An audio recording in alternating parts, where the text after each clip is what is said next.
Hi friends, সুসানি কিচেনে সকলকে স্বাগত জানাই। আজ আমি দেখাতে চলেছি চিকেন বিরিয়ানিটাকে কড়াই গরম করে নিয়েছি। এবার আমি দিয়ে দেবো পেঁয়াজ কুচিগুলো বেরেস্তা করার জন্য। দেখতেই পাচ্ছ যে আমার পেঁয়াজের বেরেস্তাটা দিয়ে দেবো পরিমাণ মতন জল। দেখতেই পাবো আদা রসুন বাটাটাকে।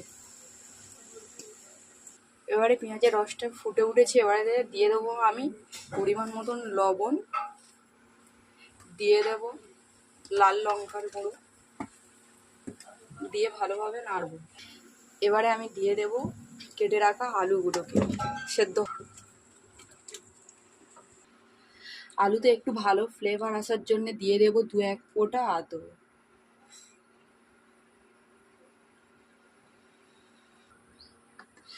দেখতেই পাচ্ছ যে জলের মধ্যে আমার আলুটা ভালোভাবে সেদ্ধ হয়ে গেছে, কুক হয়ে গেছে। এবার আমি তুলে নেব আলুগুলোকে। দেখতে দেবো আগে থেকে ম্যারিনেট করে রাখা দই দিয়ে সেই মাংসগুলোকে। মাংসটা একটু ভালো ফ্লেভার আসার জন্য দিয়ে দেবো একটু বিরিয়ানি মশলা। 6 থেকে 7 মিনিট ভালোভাবে আমি কুক করতে দেব। দেখতেই পাচ্ছ যে আমার 7 থেকে 8 মিনিট চিকেনটা ফোটানোর পর আমার চিকেনটা পুরো ভালোভাবে সেদ্ধ হয়ে গেছে। তো এবারে আমি দমে দেওয়ার প্রস্তুতি নেব। দেখতেই পাচ্ছ বন্ধুরা যে আমার চিকেনটা করা হয়ে গেছে। এবারে আমি ভাতের লেয়ারটা করব বলে প্রথমে চিকেন আলুগুলো দিয়ে দিয়েছি প্রথম ধাপে। এবারে দিয়ে দেব আমি রাইস। দেখতেই পাচ্ছ যে আমার প্রথম লেয়ারটা দিয়ে দিয়েছি। এবারে দিয়ে দেবো আমি সেকেন্ড লেয়ার। দেখতেই পাচ্ছ যে সেকেন্ড লেয়ার আমি দিয়ে দিয়েছি মাংসের। এবারে দিয়ে দেব ভাত। এর মধ্যে দিয়ে দেব কেওড়া জল। কেওড়া জলটা দিয়ে দেব আমি এই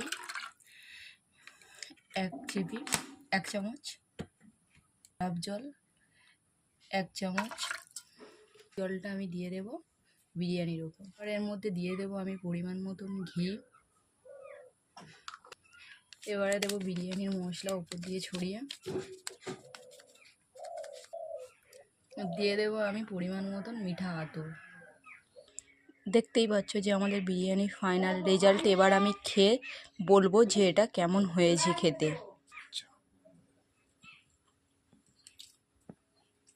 খেতে অপূর্ব সুন্দর হয়েছে। তো এরকম পারলে একবার বাড়িতে বানিয়ে দেখতেই পারো। খেতে খুবই সুন্দর টেস্ট।